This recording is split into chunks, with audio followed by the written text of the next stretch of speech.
आप मुझे चलें बता दें, पिछले इस साल में इस फेक न्यूज़ और प्रोपेगेंडा को फैलाने पे कितने लोगों की जायदादें जब्त हुई, कितने लोगों को जेल में डाला गया। जो फेक न्यूज़ और प्रोपेगेंडा है वो इतना आम हो गया है और उसकी कोई अकाउंटेबिलिटी नहीं है। आप कुछ जिसका दो जिल चाहता है वो कह देता है। लेकिन ये जो हो रहा है ये है डिजिटल दहशतगर्दी। ये डिजिटल टेररिस्ट मोबाइल के ज़रिए, कंप्यूटर के ज़रिए, झूठ के ज़रिए, प्रोपेगेंडे के ज़रिए, फेक न्यूज़ के ज़रिए इस्तराब फैला के अपनी विल इम्पोज करता है।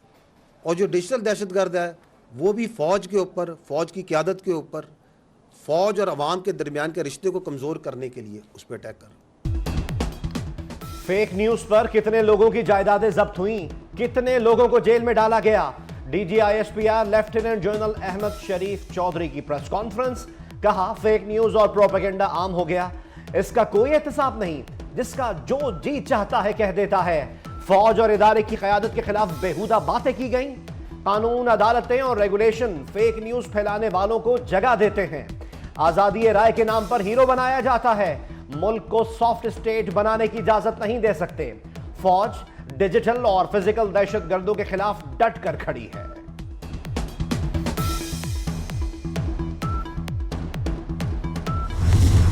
That no one will be allowed to challenge the writ of the state without any exception। कि अज़्म इस्तेकाम एक हमागीर, एक मरबूत काउंटर टेररिज्म कैंपेन है and it is not a military operation पर से। गलत तरीके से इसको कंपेयर कर रहे हैं ज़रबे अज़ब, राह नजात, उन चीज़ों से। हमारा इस वक्त प्रॉब्लम ये है कि इंतहाई संजीदा इशूज़ को भी हम सियासत की भेंट चढ़ा रहे हैं।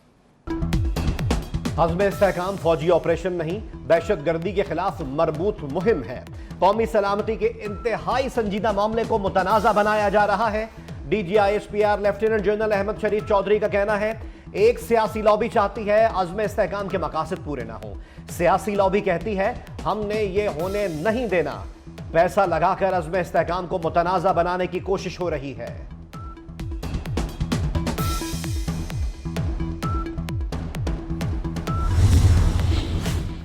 अमन और अमान सूबाई हुकूमत और इंतजामिया की जिम्मेदारी है, फौज की नहीं।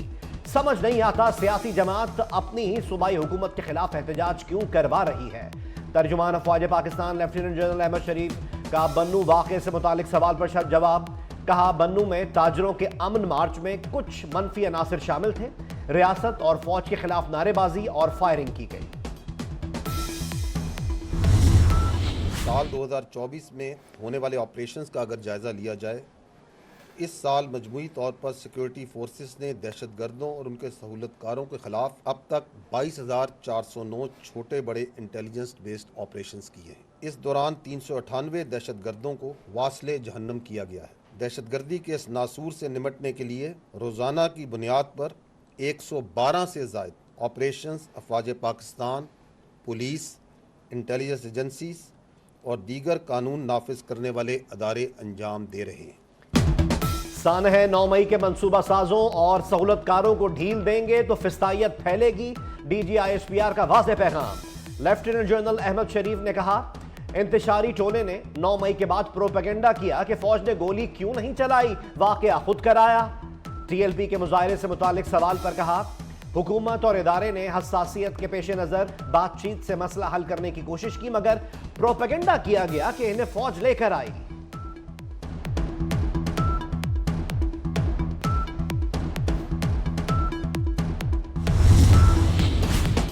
बानी PTI ने अहम तंसीबात के सामने एहतजाज की कॉल देने का एतराफ कर लिया। मीडिया नुमाइंदों से गैर रस्मी गुफ्तगू में कहा GHQ के सामने पुरअमन एहतजाज की कॉल दी थी। कारकुनों से कहा था एहतजाज पुरअमन करना है। मजीद कहा उन्होंने कोई गलती नहीं की, किसी से माफी नहीं मांगेंगे। तहरीक इंसाफ रियासत मुखालिफ प्रोपेगेंडे में मुलव्विस करार। तर्जुमान वजारत दाखिला का कहना है GIT तश्कील दी जा रही है। PTI का digital media cell international disinformation का मरकज बना हुआ था। पूरी दुनिया में मुल्क मुखालिफ प्रोपेगेंडा यहां से कराया जाता था।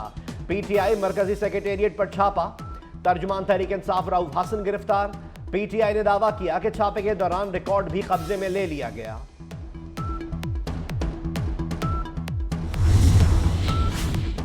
नहीं चाहते कि हमारी फौज कमजोर हो, चेयरमैन पीटीआई बैरिस्टर गौहर का कहना है रऊफ हसन की रिहाई के लिए कानूनी जंग लड़ेंगे। ऑपोजिशन लीडर उमर अयूब ने कहा सुप्रीम कोर्ट का फैसला उन्हें हजम नहीं हो रहा, हुकूमत की गलत पॉलिसीज के बायस मईशत तबाह हुई, हमसे बड़ा कोई मुहिब्बे वतन नहीं। पीटीआई कोऑर्डिनेटर अहमद वकास पर दहशतगर्दी की दफात के तहत इस्लामाबाद में मुकदमा दर्ज। एफआईआर के मुताबिक मुलजिम के बैग की तलाशी लेने पर क्लाशनकोफ, धमाका खेज मवाद और डेटोनेटर बरामद हुए। पुलिस ने अदालत से मुलजिम का जिस्मानी रिमांड हासिल कर लिया।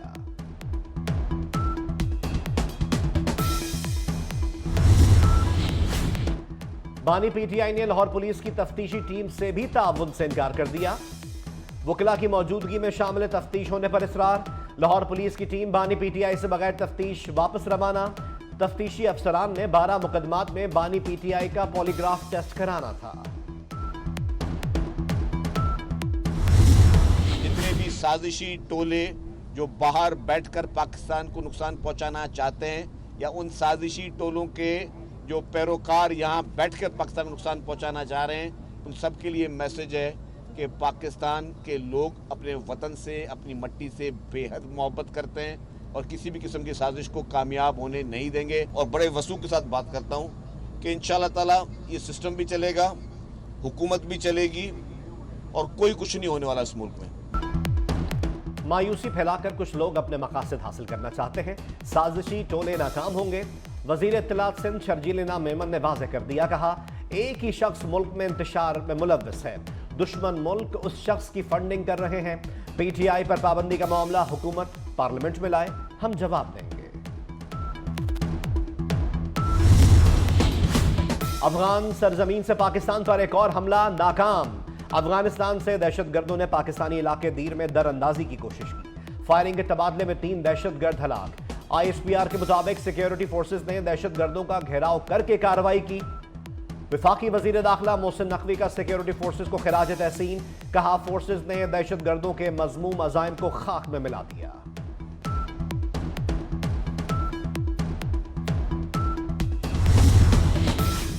तुर्कमानिस्तान के वजीर खारजा की इस्लामाबाद आमद। विफाकी वजीर राना तनवीर हुसैन ने मुअज़्ज़ज़ मेहमान का इस्तकबाल किया।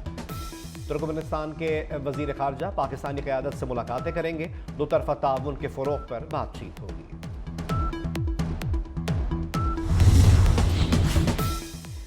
वज़ीर आज़म शहबाज शरीफ आइंदा हफ्ते ईरान का दौरा करेंगे। 30 जुलाई को ईरान के नौमुंतखब सदर मसूद पेज़ेश्कियान की तकरीब हलफ बर्दारी में शरीक होंगे। ईरान की जानिब से पाकिस्तानी क़यादत को शिरकत की दावत दी गई थी।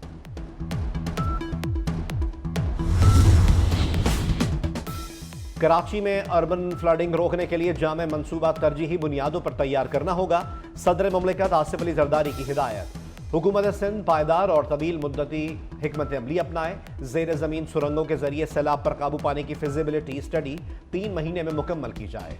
सदर मुमलिकत की आलमी मायार का सीवरेज और सैलाबी पानी के मौसर अखराज का निज़ाम अपनाने की हिदायत। आलूदा पानी साफ करने के निज़ाम से बलूचिस्तान को भी ज़राअत के लिए पानी मैसर होगा।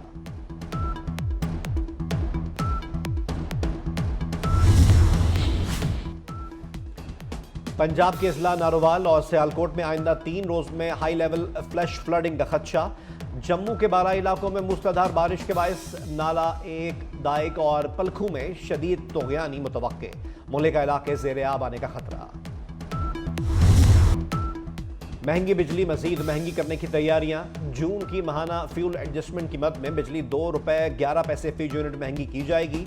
बिजली सार्फिन पर 30 अरब रुपए का इजाफी बोझ पड़ेगा। बिजली की कीमत में 2 रुपए 92 पैसे फी यूनिट इजाफे की के इलेक्ट्रिक की दरख्वास्त पर समाअत 30 जुलाई को होगी।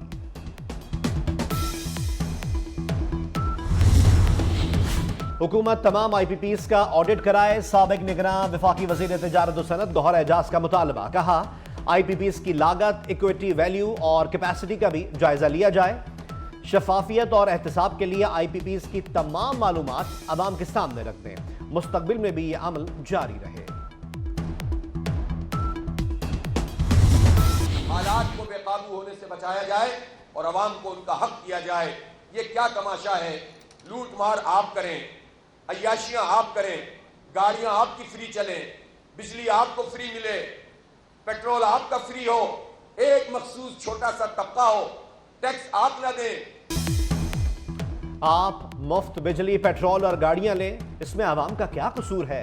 अमीर जमात इस्लामी हाफिज नईम और रहमान की प्रेस कॉन्फ्रेंस। कहा, अय्याशियां आप करें, बोझ अवाम बर्दाश्त करें, आखिर क्यों?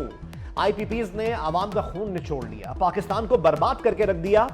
हाफिज नईम और रहमान ने कहा, बांग्लादेश को देखें और मुल्की हालात बेकाबू होने से बचाएं।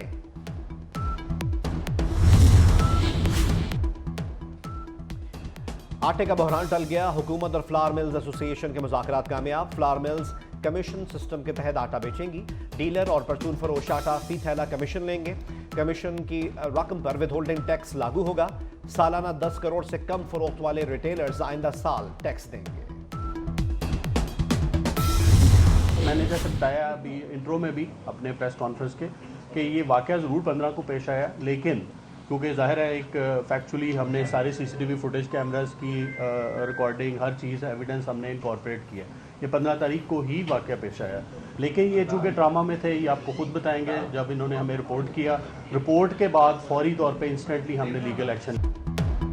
ड्रामा राइटर खलीलुर रहमान कमर को हनी ट्रैप करने वाली खातून समेत 12 रुकनी गिरोह गिरफ्तार। मुलजमान से 3 गाड़ियां, वायरलेस सेट और जदीद राइफल्स बरामद। पुलिस ने गैंग के मजीद मुतासरीन से भी राब्ते शुरू कर दिए। डॉक्टर ने दिन में बाहर निकलने से मना किया, इसीलिए रात गए खातून के पास गया। खलीलुर रहमान कमर का बयान। मारूफ गुलकार राहत फतेह अली खान की दुबई में गिरफ्तारी की तरदीद। 24 न्यूज़ से गुफ्तगू में कहा, कोई गिरफ्तारी नहीं हुई, अपना काम कर रहा हूँ, सब खबरें झूठी हैं। दुबई एयरपोर्ट पर मामूल की चेकिंग और सवाल जवाब हुए। अमेरिकी सदर जो बाइडेन ने ट्रंप के लिए मैदान छोड़ दिया। सदारती दौड़ से दस्तबरदार बाइडेन ने कैमला हैरिस को बतौर सदारती उम्मीदवार नामजद कर दिया। कैमला हैरिस ने सदारती उम्मीदवार के लिए सदर बाइडेन की तौसीक को अपने लिए एजाज करार दिया। कहा, डेमोक्रेट पार्टी से नामजदगी के हुसूल और सदारती इंतखाब जीतने के लिए पुरअज़्म हूं।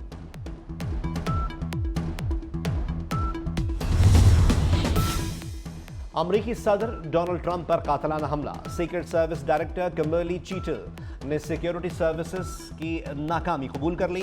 सीक्रेट सर्विस एजेंसी ट्रंप के तहफ़्फ़ुज़ में नाकाम हुई। अमरीकी ऐवान नुमाइंदगान की कमेटी में एतराफ़। मुतालबात मंजूर होने तक एहतजाज खत्म नहीं करेंगे। बांग्लादेशी तलबा का मुतालबात की मंजूरी के लिए हुकूमत को 48 घंटे का अल्टीमेटम। गिरफ्तार मुजाहिरीन को रिहा करने, कर्फ्यू उठाने और जामियात खोलने का मुतालबा। ढाका की सड़कों पर सिक्योरिटी एहलकारों का गश्त जारी। पुरतशद्दुद मुजाहिरों में हलाक अफराद की तादाद 163 तक पहुंच गई। मुल्क भर में तालीमी इदारे और दफातर ताहाल बंद। गजा में 79 फलस्तीनियों पर इसराइली फौज की बमबारी जारी। मजीद 64 फलस्तीनी शहीद और 91 जख्मी। इसराइली फौज का अल अक्सा अस्पताल पर भी हमला। मशरकी खान यूनुस में 39 फलस्तीनी शहीद कर दिए। जंगी जुनून में मुब्तला इसराइल का फायरबंदी के लिए मुज़ाकरात का ऐलान। इसराइली वफ्द 25 जुलाई को मुज़ाकरात में शिरकत के लिए दोहा जाएगा।